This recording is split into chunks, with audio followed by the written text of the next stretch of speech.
No, I covered second sight in theory and practice in my past lectures. In other ways, the way how the brain and the optics and the visual core interpret the diamond hegemon and the interlockings of consciousness as an interface in between the invisible ethereal and thanatarchic world and the human brain, mind, and vision. Now I will cover something else. Okay, so a vampiric shadow to my left, fine, but what is it about? What is it in its depth? So, I managed to transpose my second sight when I close my eyes. For example, riding the Warsaw subway, I see the chthonic realms, the plutonia, the black metal tainted darlings that are all polyhybridal or simply decaying and dead in manifold forms. Call it the violent tribes of the underworld or the surface devils of growth. So, servitors, bad servitors aside, there are plenty of coteries here. Flying gargoyles, black wings, all sorts of bestiaries of the black earth, and the more hellish realms too. Well, we were going back to closing the eyes. Now, if you can go outward and see in 3D various ethereal creatures, hello, Sylvan Girl, then you may go also inward in order to transpose and relic and to see the dimensions directly. So Plato once mentioned that divine tends to geometrize. Is the word geometry some kind of a fractal, as some New Agers posit, some kind of a hologram? No. Yes and no. It's completely incorrect because it is merely a modality of perception. So I compared my visions of the closed inner eye, whereupon I inspected the bardo total realms and in various colors and geometries, and compared it to people taking DMTs in geometries and so on and so on. Good trip, bad trip. I have it all the time. I'm laughing that I am like Asterix that jumped into the magical cauldron in his very young age, and therefore it is as if I would have my brain on DMT and ace it all the time without the traces of those substances. So, what happens if I see, for example, shadow, a dolakibit of a dead man, some astral remnant or shadow soul, psychosexual, following Kenneth Grant and various cults of the shadow, and I close my eyes and relink it. At first, well, it's very interesting because the palaces of death, the order of the green flame, the thanatarchic realities are neon and dark black and green. When you see those green dark geometries, it means that you hit the house, the palaces of death with your consciousness. And at first, it's a place of rotting corpses, cadavers, bones, skulls. And the deeper you go, exploring the intricate details of this dimension, the more it turns into like machine elves, highly complex geometries, and then it turns into a great, wonderful cathedral full of complex geometries. That is the cathedral of death.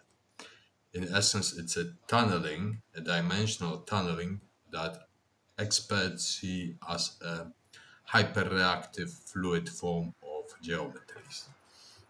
Now, in the conspect which I prepared, I would like to posit that every astral and subtle reality that manifests to second sight, inner and outer, in a stable form and its depth may become a highly advanced geometry from this aspect, may be more ordered, as in the case of light spectra, or very turbulent and chaotic, highly perturbative, as within chthonic and chaotic dimensions. Now, the human being here is an occult apparatus rectifier himself, herself. on various levels of magical, psionic, psychosexual, spiritual advancements, intellectual advancements, affective advancements, and may be interpreted as an astral code. The wholeness of a human being is a form of a code, a highly advanced code, just like DNA. So, from senses to mental movements, from biological setups to pneumatic, sexual, emotive, and cognitive ones, they may work in unison or separately, but they always, at all times, give this astral code output.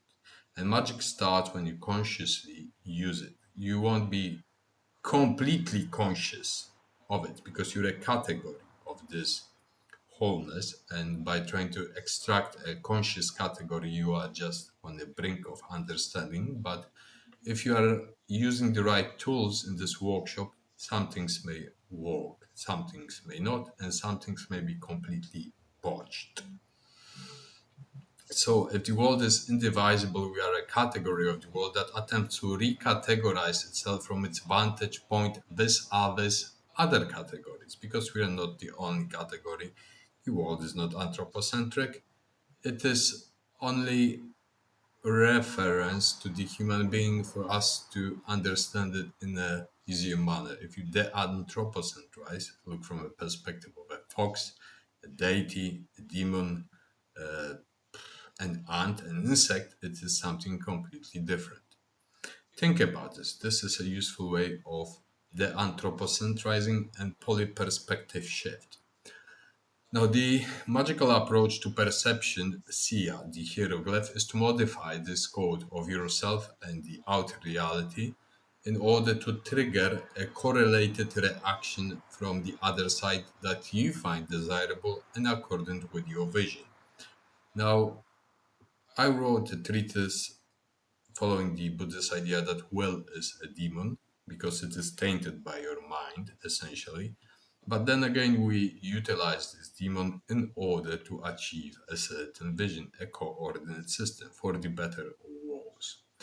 Now, there are dimensions and entities that may understand you proxy human realities or the greater interface to realities, or we are in like in the wild, wild west. The entities, the dimensions don't understand humanese, astral code, humanese, magical computers, and all that. So they don't completely get you. Nevertheless, any reaction triggered during a magical operation creates a valid interface for changes, whatever the changes may be.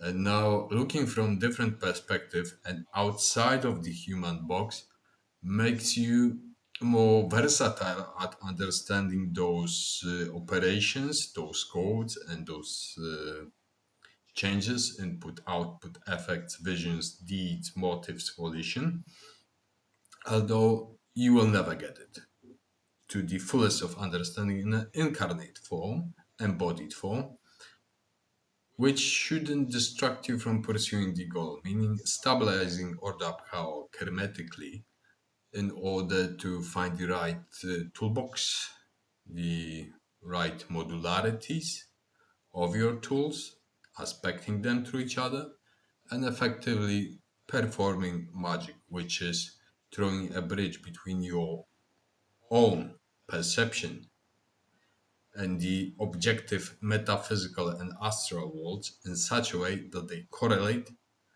and work together in unison. That's where magic starts. So, through just like physical objective reality, I may get this, and when I release it, it drops. That's a true law, gravity, right? We can get into Newtonian laws.